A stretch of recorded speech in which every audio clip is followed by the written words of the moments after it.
Hello, my name is Rich Rockland, and I am an attorney who represents more than a dozen state of Connecticut workers who are being investigated by the Malloy administration for allegedly committing fraud in their applications to receive DSNAP benefits. In the course of my investigation, I have heard stories of quickly trained DSS workers who provided different advice at different DSS office locations. I've also heard stories of workers herding applicants through the process like cattle and spending anywhere from 30 seconds to 3 minutes with applicants. Governor Malloy has said that he did not see any evidence of these allegations. We have created this YouTube channel to provide him with such evidence. What you are about to hear are the voices of several mothers who applied for the DSNAP benefits. They will describe the scene at the DSS office where they each applied, the manner in which they were told to report their income, and what they experienced once they met with a DSS worker to process their application. Thank you for visiting our channel. Well, it was very chaotic there. There was a lot of people. There was over like maybe 300 people when I was there. A lot of pushing, a lot of shoving, people getting in front of each other, jumping in front of each other, children crying, and moms trying to keep them in line and stepping all over police and things like that were going on. It was very crazy. I had a number. My number was.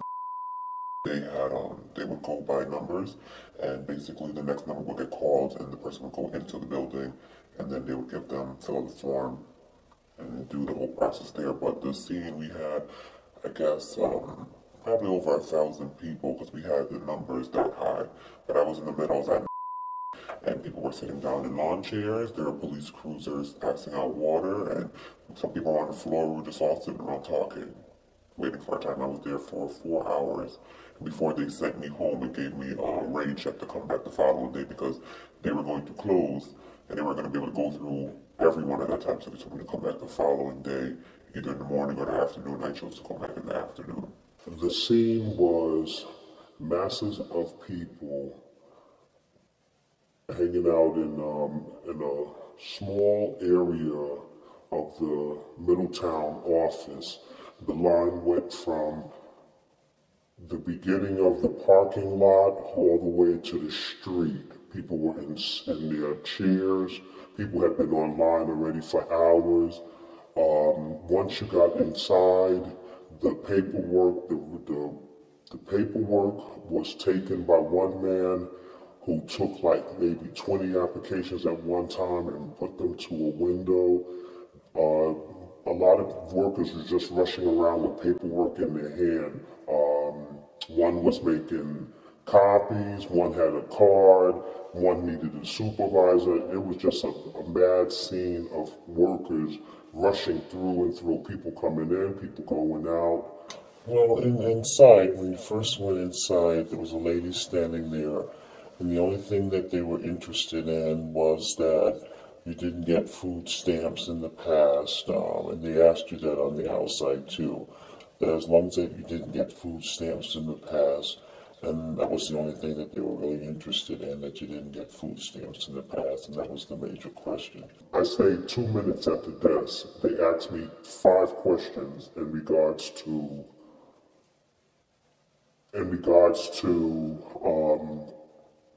what did I buy, what did I buy, what did I purchase for the disaster? Did I buy batteries? Did I get water? Did I get candles? What did I lose? When you sat down, it was like maybe a matter of 5 minutes, the application.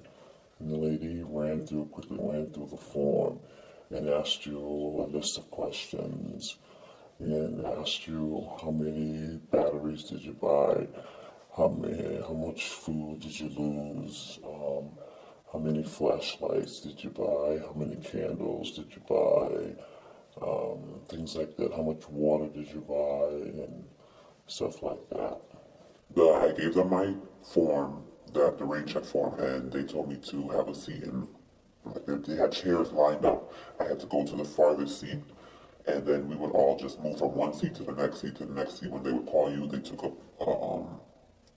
photocopy of my license, and when I went to the actual desk, the booth, the lady there, she just had me fill out the form, and That was basically it. She didn't ask me any questions. We talked about everything there. We talked about basically, I know that she worked in child support. She was not a regular for that. She was called it because they didn't have enough people to help out and to do all the stuff that they were supposed to do there. So she was not a regular, and she told me that she gave me this information, and we talked about the day, how it was crazy, how she had to leave the previous night at 7:30 at night.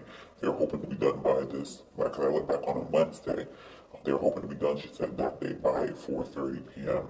And I filled out the form. She didn't ask me any questions, and that was it. She put her names in the computer, and she told me to go to the next room where the lady handed me my card, and she told me that the last 4 digits on the card was my PIN number. And that was it. I had 3 days before it was going to be activated, and I could use my money. I went to DSS with my voucher and received the application. I filled it out really quickly and just waited for my turn to meet with the DSS worker. I sat down at her desk. She reviewed my numbers. She showed that I didn't qualify, that I had too much money in the bank. So then she proceeded to ask me if I have any bills to pay. I said yes. She changed the number in my checking account, and I received the disaster benefits. Well, the changes that they made to the form was when they asked me something about my bank account, monies that I had in my bank account. So she changed some of the numbers there that they would reflect what she said that would be appropriate to fit the form, because some of the numbers didn't fit. They wouldn't add up to what they wanted them to be. So she had to make all the numbers to fit according to what was on the form, to fit the question, so the numbers would add up to fit what was on the form. The form wasn't, it wasn't informative, it wasn't self-explanatory. When it came down to the amount that you made, it wasn't clear, bi-weekly, monthly, overtime. And when asked, like, there was a woman from the FEMA who was out there who stated she is from the Federal Administrative Office, stating that we did not need our pay stubs, because I wanted to show her my pay stubs to ask her how was it calculated, and she said, don't worry about it. As long as you do not receive DSS now, as long as you are not in the system collecting, you qualify for DSNAP. The form, just put down your name and your social security number. You qualify as long as you lost something in a disaster. The form was a 2-page. I didn't receive 4 pages, so I had no diagram no calculation to go by as far as family 1, family 2. They said the least you could get is 200 and the most you could get is 1,200. Well, the form was very confusing because I couldn't read some of the things there. She wasn't able to answer clearly what some of the questions that I had to ask, like what it meant by income meaning base pay. And one of the things that she told me was that you don't include your overtime pay. You just write down what you would normally bring home in a week. So bi-weekly, I told her I get paid bi-weekly. So she told me just to write down what I get paid bi-weekly, no overtime, and that was it. They didn't tell me that the income was calculated. They just said, put your, they just said, how much do you make? And just put that on the form, whatever you make. She didn't say base pay, she didn't say overtime, she just said, put down what you make. And to me that was confusing because sometimes I work overtime, which is not always guaranteed. She never like sat us down and went through the application to help us calculate. You know, was it my take-home pay? Was it my base pay? I didn't really understand. Income was calculated after your taxes was taken out. and that was bi-weekly, and it was after your taxes was taken out, and then you were to subtract that by 2. They did not specify whether overtime was included or not. They didn't say if you bring home your base pay. Nothing was specified. So when we were outside talking, what I heard from other people around me was that it was talking about your base pay.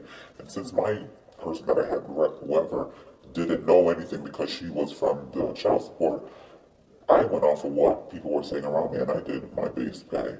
Well, the thing that I wanted to add was that it was like rushed through. Nobody really knew exactly what the correct information was.